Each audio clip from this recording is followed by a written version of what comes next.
When Oscar Piastri said he was flattered by Red Bull's interest, McLaren immediately moved to control the narrative. And that instantly raised a bigger question. If this rumor really means nothing, why did Zak Brown suddenly feel the need to repeatedly explain why McLaren is the best place for Piastri? Because Piastri's response itself was actually very interesting if you listen carefully. Yes, he said, there have been no discussions. I'm very happy at McLaren. But at the same time, he also added, hopefully, it proves my stock as a driver. That is not a defensive response. That is the response of someone who knows his value in Formula One is rising fast. And Red Bull clearly sees the same thing. Over the last few seasons, Piastri has developed at an incredible rate. The way he handles pressure, his race pace, consistency, and his calmness against top-level drivers are starting to make people inside the paddock view him as a future team leader. That is exactly why Red Bull is interested. Because if Verstappen eventually leaves, they will not just need a fast driver. They will need someone capable of becoming the centerpiece of the next long-term project. Then came Zak Brown's reaction. Instead of simply saying Piastri is not going anywhere, Brown started talking about the importance of creating an environment where drivers do not want to leave. He even emphasized that he does not want to keep people only because of a contract. And the more McLaren explains the situation, the more it feels like they understand Piastri's position has changed. He is no longer just a promising future talent. He is now becoming a prime target for the biggest teams in Formula One. So now the question is this. If Red Bull becomes competitive again in the near future and offers Piastri the chance to lead the post-Verstappen era, will he really be satisfied staying as part of what many still see as Lando Norris's team? Subscribe before we dive deeper into this story, because the more details that emerge, the more this starts to feel like the beginning of something much bigger. What makes this entire situation fascinating is that Red Bull's interest in Piastri does not appear to be based on panic. It appears to be strategic. Inside Formula One, teams rarely wait for a crisis before planning the next phase of a project, especially a team like Red Bull, which for nearly a decade has structured almost everything around Max Verstappen. The technical direction, the internal hierarchy, even the political balance inside the organization has revolved around one driver. That is why the emergence of Piastri's name matters. Because according to multiple reports from the Miami paddock, Red Bull has already identified him as the preferred replacement should Verstappen decide to leave the team, take a sabbatical, or even walk away from Formula One altogether. And importantly, this was not framed internally as a distant fantasy.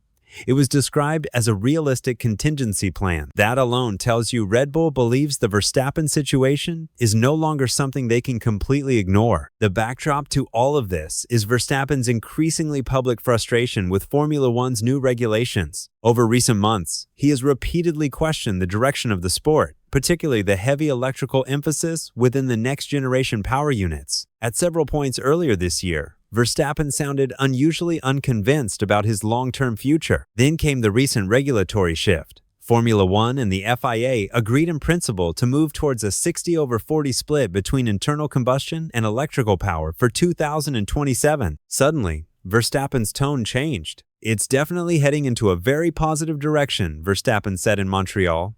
"I think it's what the sport needs." He also admitted the changes made him more likely to continue in Formula One. "Yes, definitely. I just want a good product in Formula One, and that will for sure improve the product." That may have reduced the immediate threat of Verstappen leaving. But from Red Bull's perspective, the episode itself was probably enough to trigger longer-term planning, because even if Verstappen stays for now, the reality is changing. He has already achieved almost everything in Formula One. He has openly spoken about not wanting to race into his late 30s or 40s. And Red Bull knows better than anyone how quickly dominant cycles can end in this sport. So naturally, they started looking around the market. And what they saw in Piastri was not simply speed. They saw stability. Piastri's rise inside McLaren has been unusually clean for a driver of his age. There have been no emotional outbursts, no visible political games, no public frustration when strategy has occasionally leaned towards Norris. Instead, he has quietly built a reputation as one of the calmest and most technically composed drivers on the grid. Because Brown understands something fundamental about modern Formula One. Contracts alone do not secure loyalty. If a driver emotionally disconnects from a project, the contract merely becomes the beginning of negotiations. And McLaren knows Piastri's value is rapidly escalating, especially because there is still a lingering perception throughout the paddock that McLaren remains more naturally aligned around Norris. Not officially, not publicly, but culturally. Norris has been there longer. He remains the face of the modern McLaren rebuild, and even with the so-called papaya rules, there have been moments where strategy and team dynamics appeared to lean subtly in his favor. That perception matters because elite drivers eventually want clarity over their status inside a team, and Red Bull would almost certainly offer Piastri something very different, the chance to become the central figure of the next era. There are also smaller details feeding the speculation. Mark Webber's reduced trackside presence this season has attracted attention inside the paddock. Piastri has increasingly worked with Pedro Matos, his former Formula 2 engineer, while Webber has stepped back slightly from daily operations. Some reports have suggested this move helped calm internal tensions within the McLaren environment following last season's title fight dynamics. Others believe it may also have reopened communication channels elsewhere, particularly with Red Bull, Webber's former team. There is no evidence of active negotiations, but Formula One has always operated through relationships long before formal talks begin. And Red Bull's admiration for Piastri is not new. They previously missed opportunities to secure him during his junior career.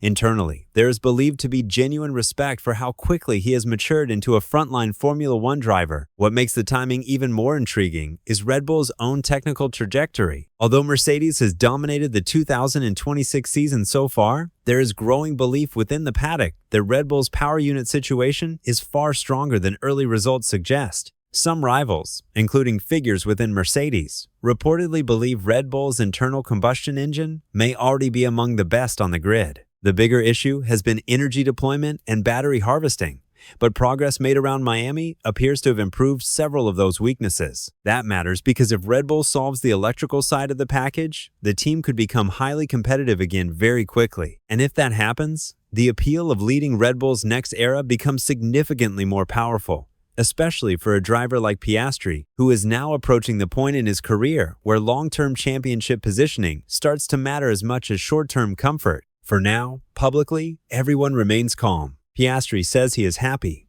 Brown insists McLaren has the best driver pairing on the grid.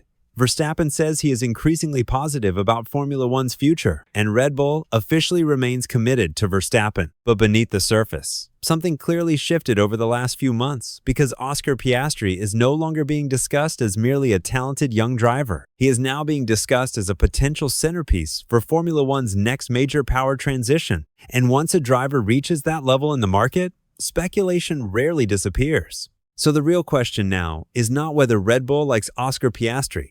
That part already seems obvious. The real question is whether Piastri himself eventually reaches a point where Red Bull's future project becomes too big to ignore. And if that moment comes, will McLaren truly be able to convince him that his future is still brighter staying beside Lando Norris, rather than becoming the man chosen to succeed Max Verstappen? Let me know what you think in the comments. If Red Bull really comes for Piastri in the next few years, should he stay loyal to McLaren or take the chance to become the leader of Red Bull's next era?